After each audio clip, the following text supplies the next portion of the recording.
Good morning, students.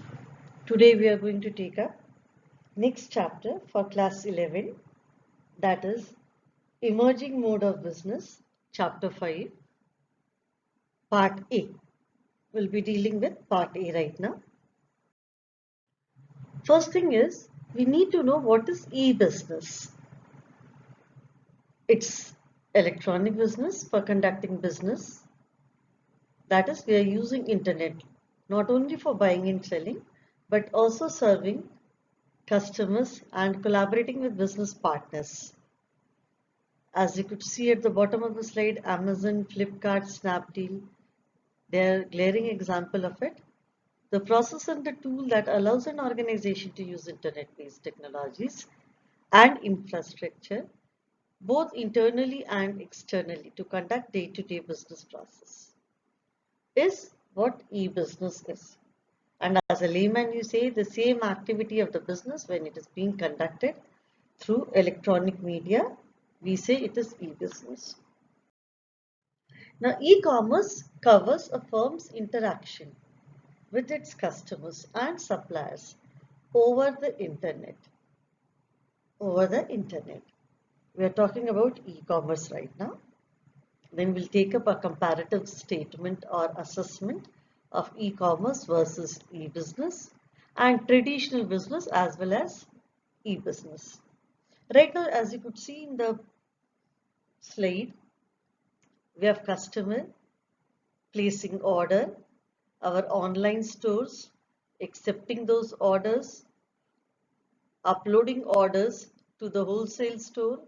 From there, ordered product is being shipped, shipment is taking place, then order is completed and the ordered product is being moved to the customer.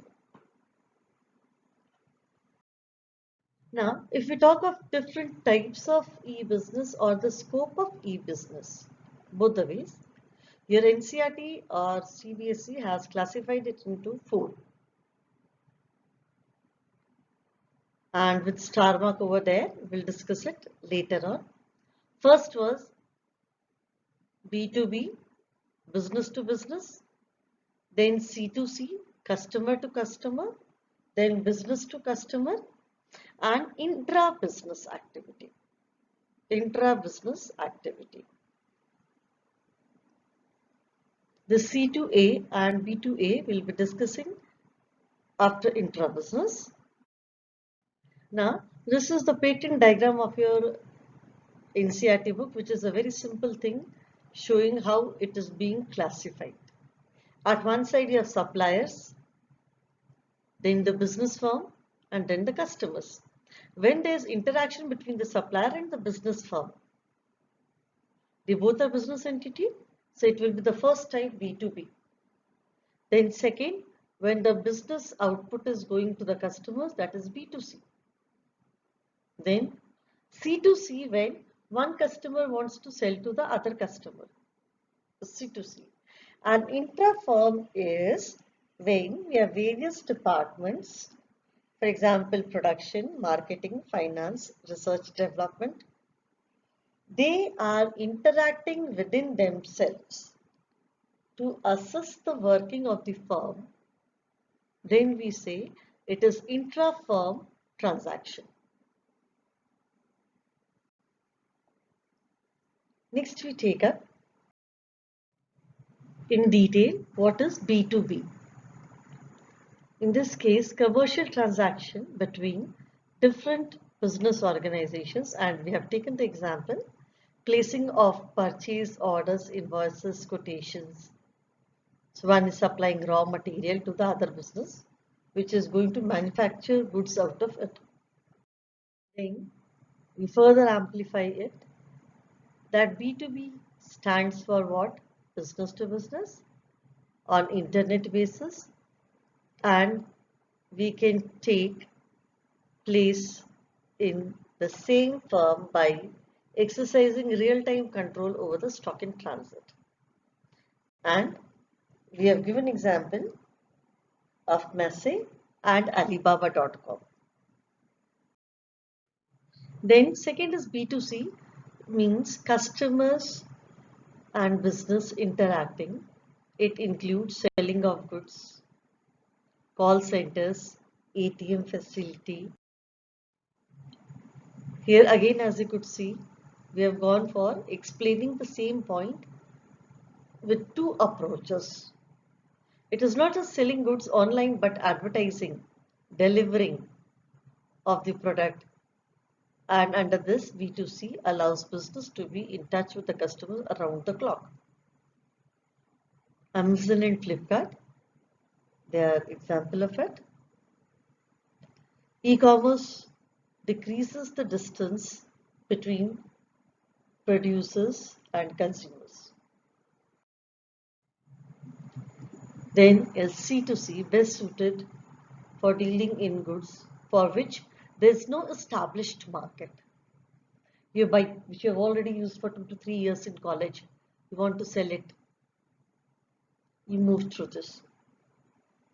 So eBay.com, OLX, Amazon, Flipkart, they allow persons to globally search for potential buyers.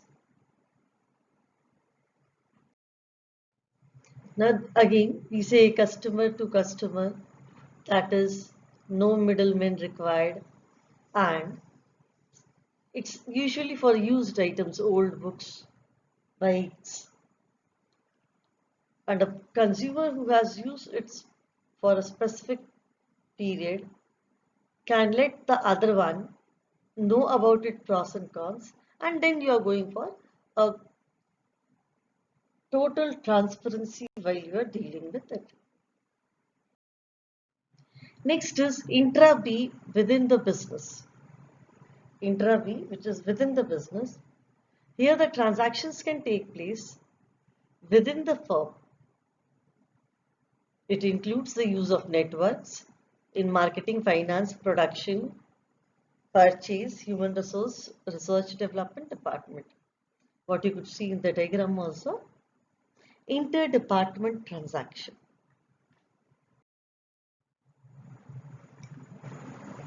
Further, if we explain that, goes with electronic transaction from one given business firm, and we are using intranet, not internet. Internet is a wider coverage, intranet is within a limited framework. Now this intranet for managing interactions and dealing among various departments of the firm leads to efficiency, inventory, cash management, greater utilization of machinery. Your VPN system enables the employees to not come to office and work from home. What we have common these days, work from home and work for home. Now we'll see the basic difference, even though a very stereotyped thing, but can come in your question. Traditional business, the formation becomes difficult, whereas in e-business it is very simple. If you are aware of the technology, it is very simple.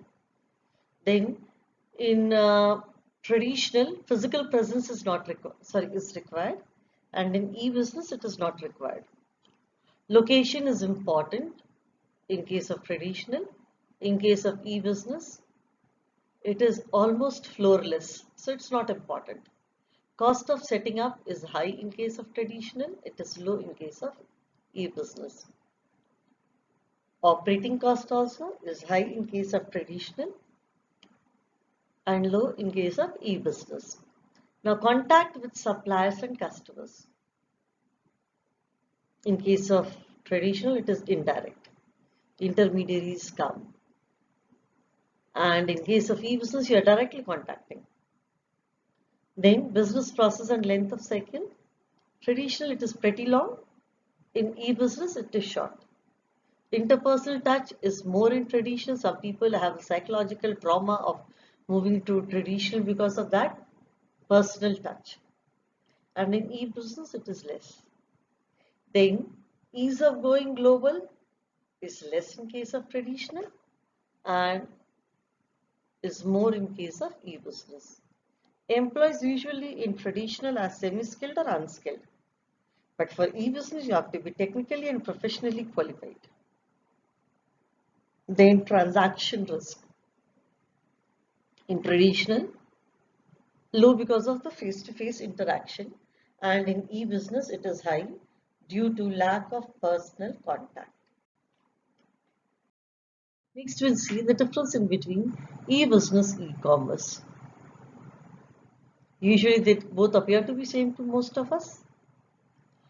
First thing you need to remember is commerce is a part of e-business. Okay? Now, e-business, running time or running business using internet and trading of merchandise over internet is e-commerce. E-business is a broader concept and is a superset of e-commerce.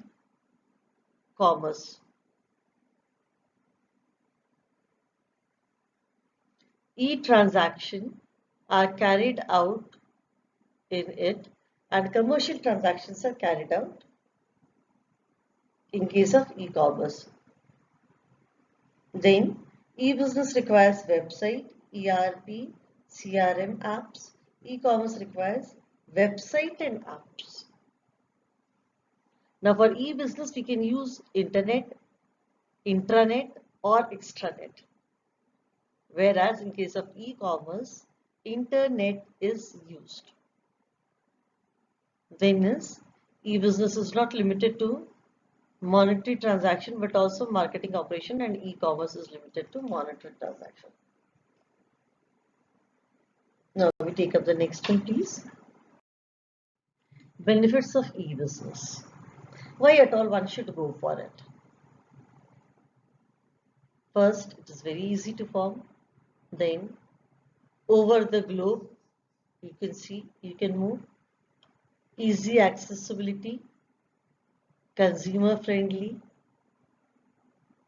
customized product is there as per your requirement.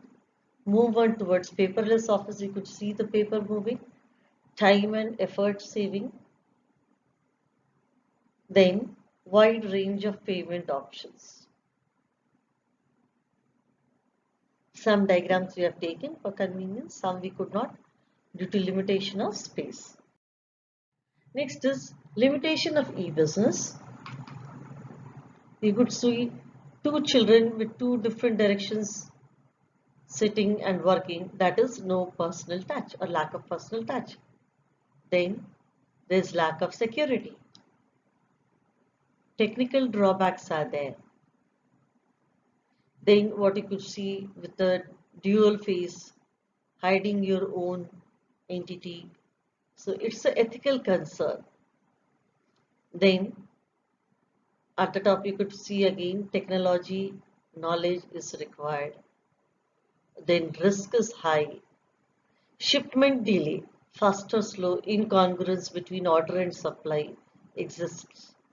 People's resistance, you could see that man with white shirt, both hands forward, trying to avoid the situation.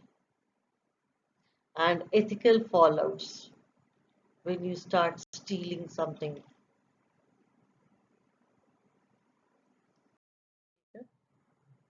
In part B, further details.